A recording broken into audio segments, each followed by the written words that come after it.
L'évangile de Matthieu, chapitre 9, versets 35 à 38, dit ceci. Jésus parcourait toutes les villes et les villages. Il enseignait dans les synagogues, proclamait la bonne nouvelle du royaume et guérissait toute maladie et toute infirmité. À la vue des foules, il fut rempli de compassion pour elles, car elles étaient blessées et abattues comme des brebis qui n'ont pas de berger. Alors il dit à ses disciples, la moisson est grande, mais il y a peu d'ouvriers. Priez donc le maître de la moisson d'envoyer des ouvriers dans sa moisson. Quand on lit ce texte, une des premières choses qu'on peut se demander, c'est qu'est-ce qu'être rempli de compassion? Jésus était rempli de compassion. Qu'est-ce que ça signifie? Qu'est-ce que ça veut dire? Parfois, on pense qu'on comprend, et parfois, on a besoin de clarifier ce que veut dire être rempli de compassion. Quelle est la sensation qui accompagne le fait d'être rempli de compassion?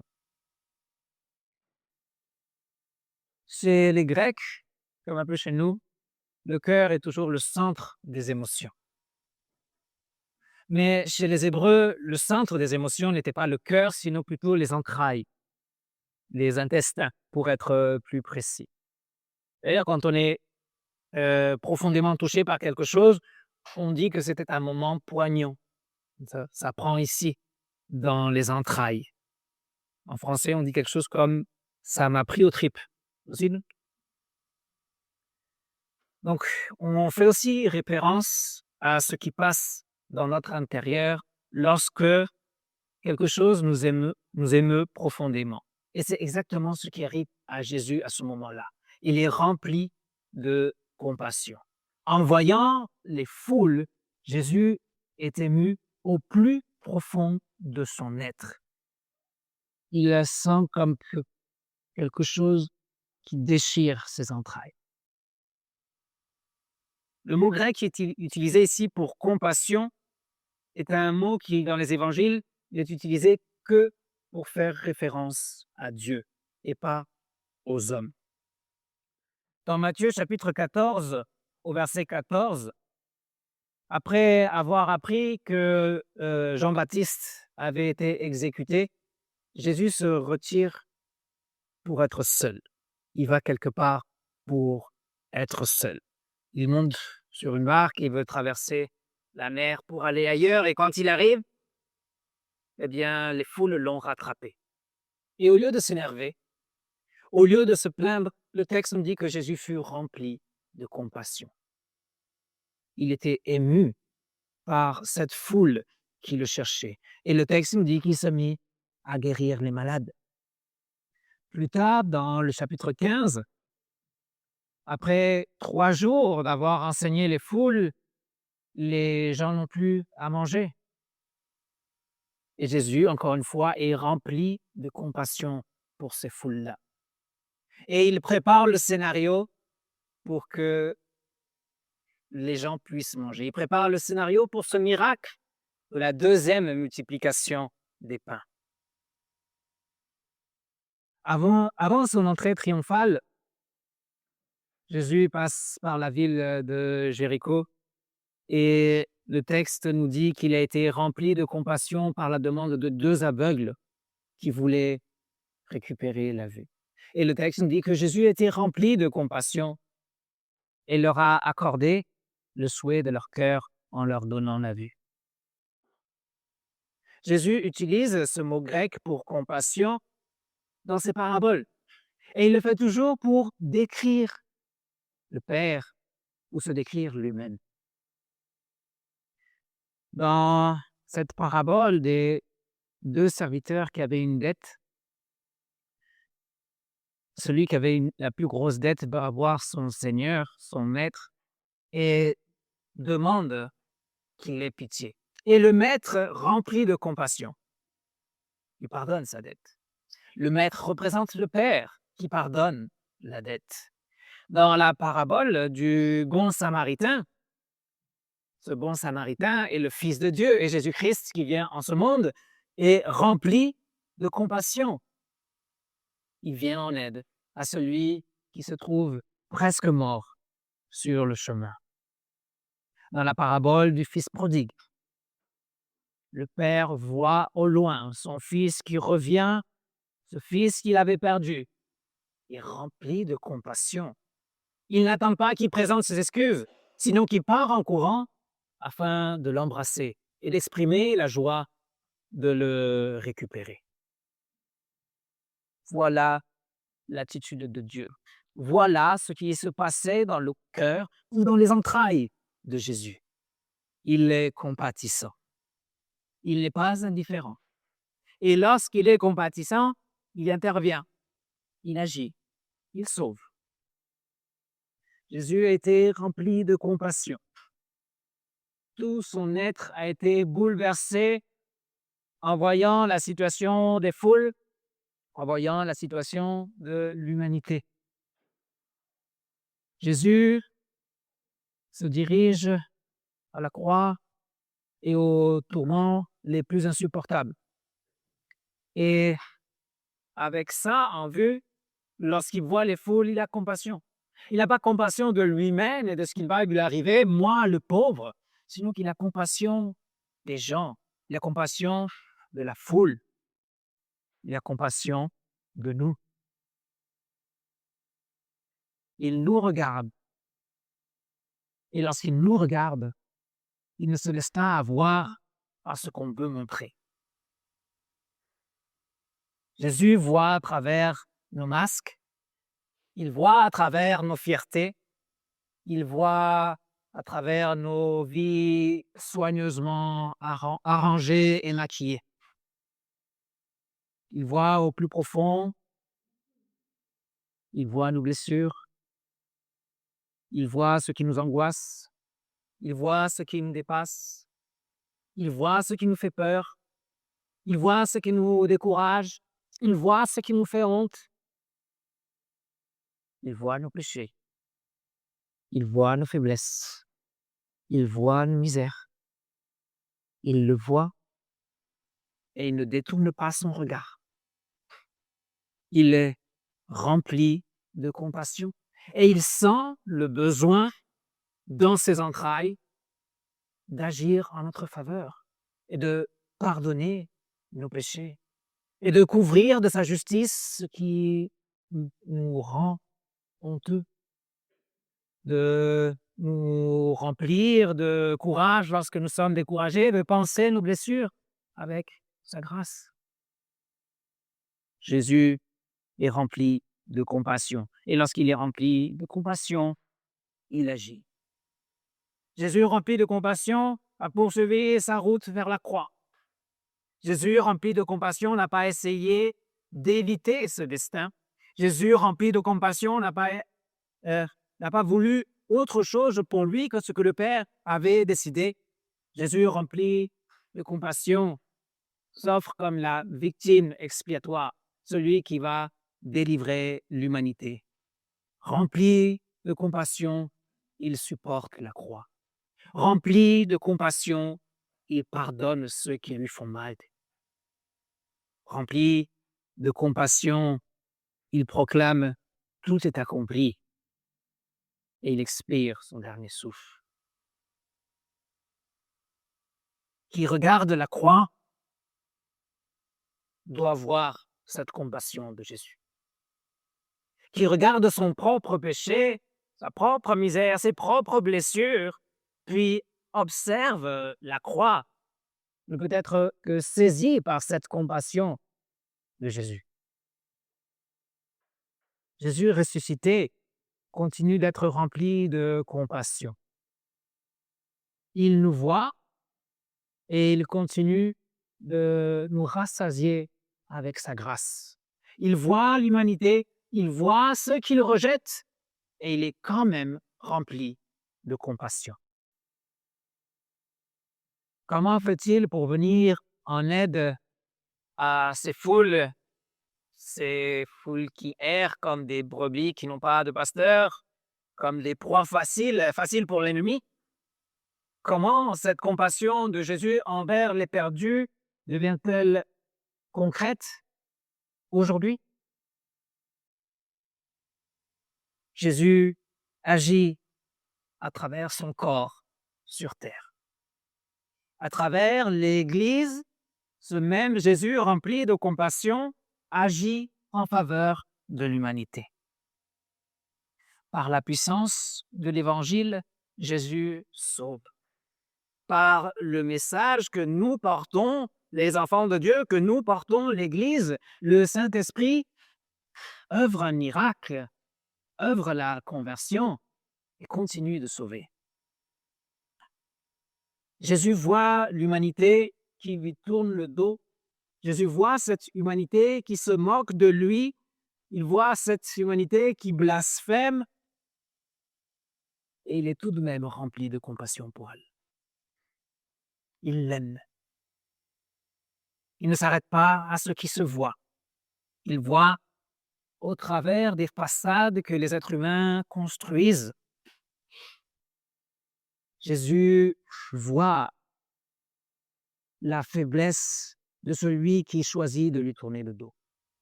Jésus voit le vide que ressent cette personne qui se moque de lui et qui le prend en dérision.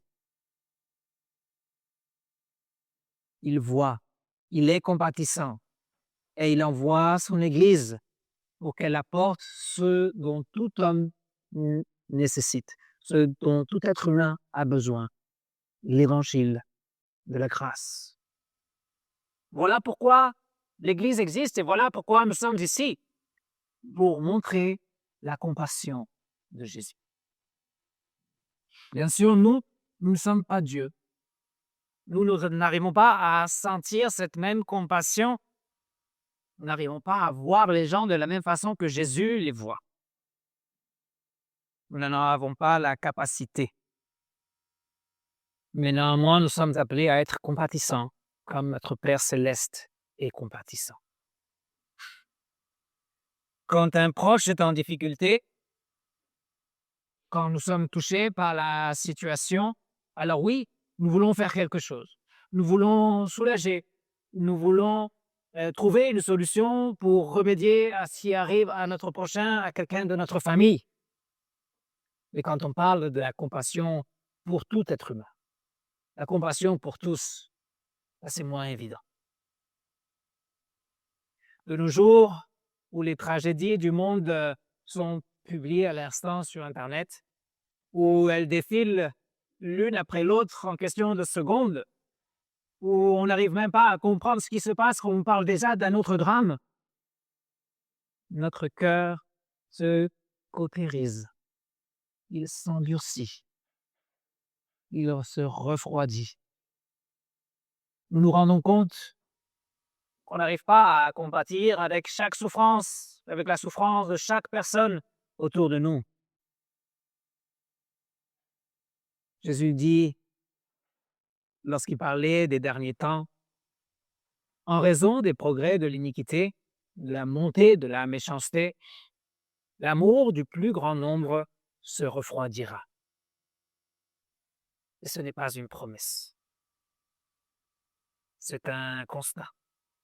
Un constat dramatique et c'est en train de s'accomplir de nos jours.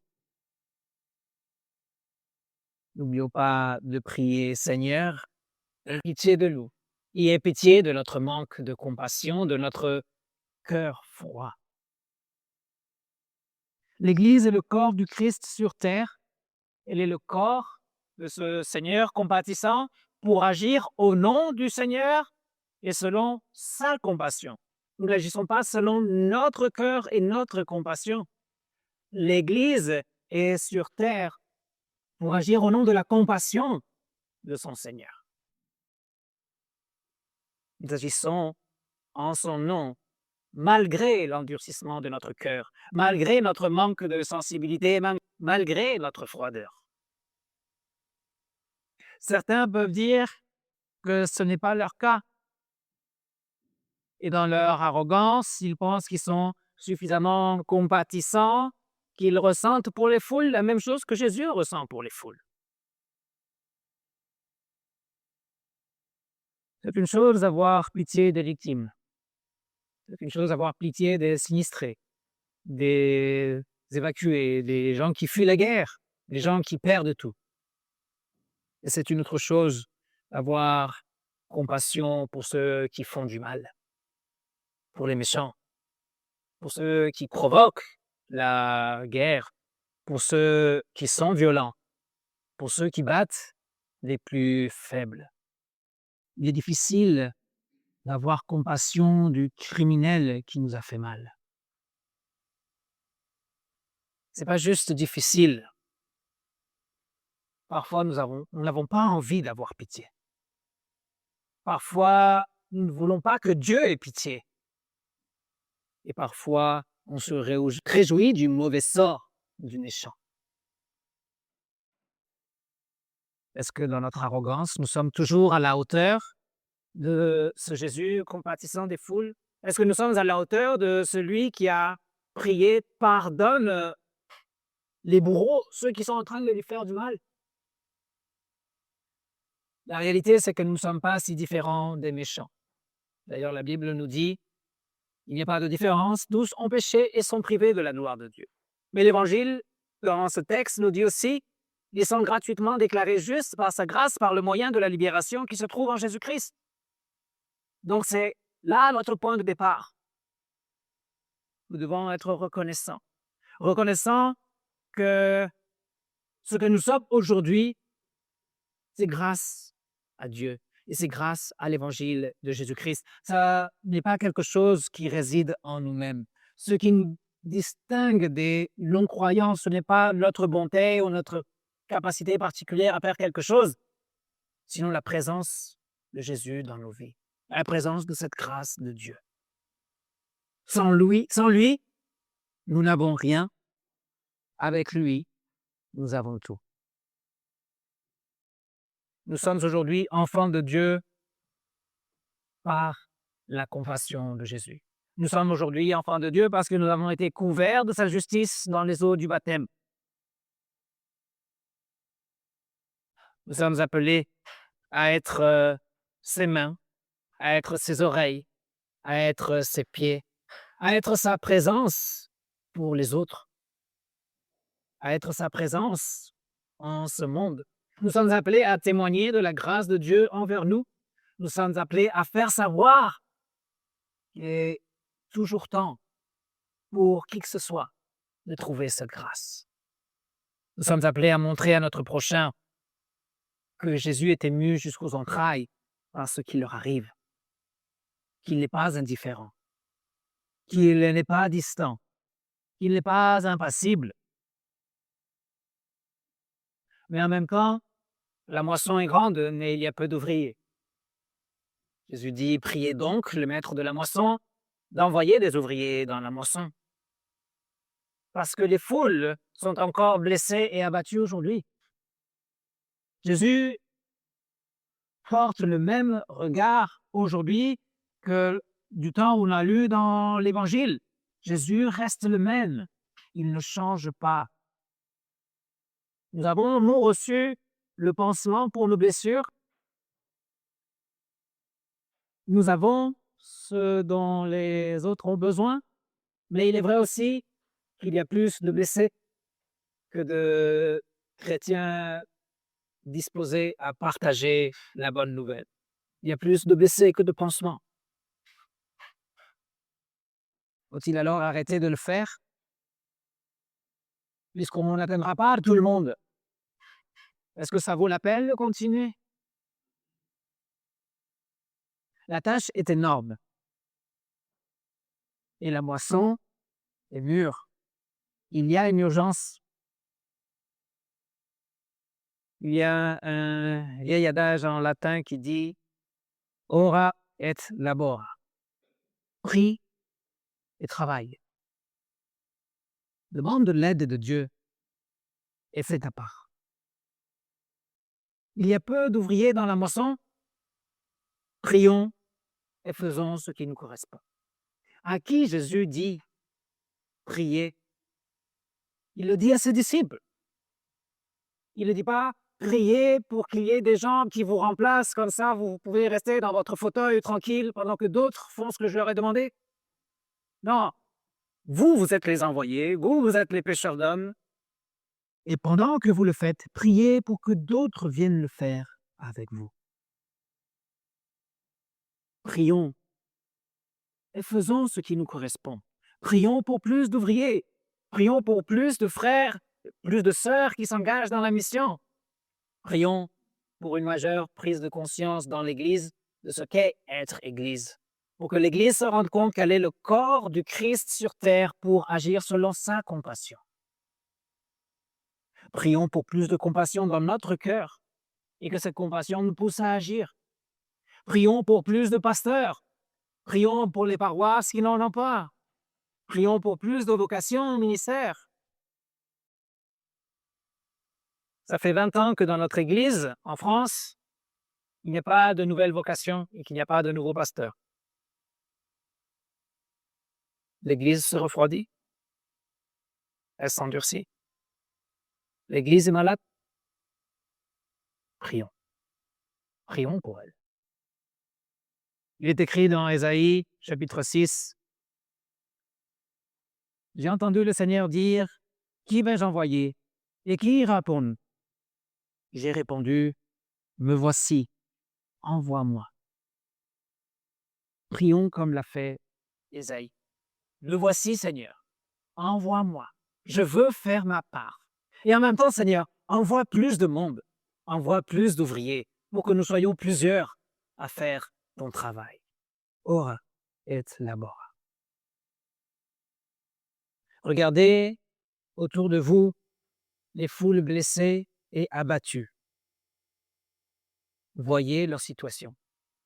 Voyez leur drame sans Jésus. Quel est leur destin? Puis, avant d'aller vers elles, tournez votre regard vers Jésus, vers le Christ crucifié et ressuscité, et regardez les foules à travers les yeux de Jésus. Voyez que Jésus les regarde comme il vous regarde. Que Jésus sent la même compassion pour eux qu'il ressent pour vous. Qu'il veut leur donner la même chose qu'il nous a donné à chacun de nous et qu'il nous donne encore. Qui ira pour lui? Que chacun puisse répondre dans son cœur. Que la paix de Dieu qui surpasse toute intelligence garde votre cœur, garde vos pensées en Jésus-Christ, qui est rempli de compassion, a donné sa vie en échange de la nôtre, qui est rempli de compassion, nous envoie vers les blessés et abattus qu'il y a autour de nous, qui est rempli de compassion, nous a préparé une place bien au chaud dans l'éternité à côté de lui. Amen.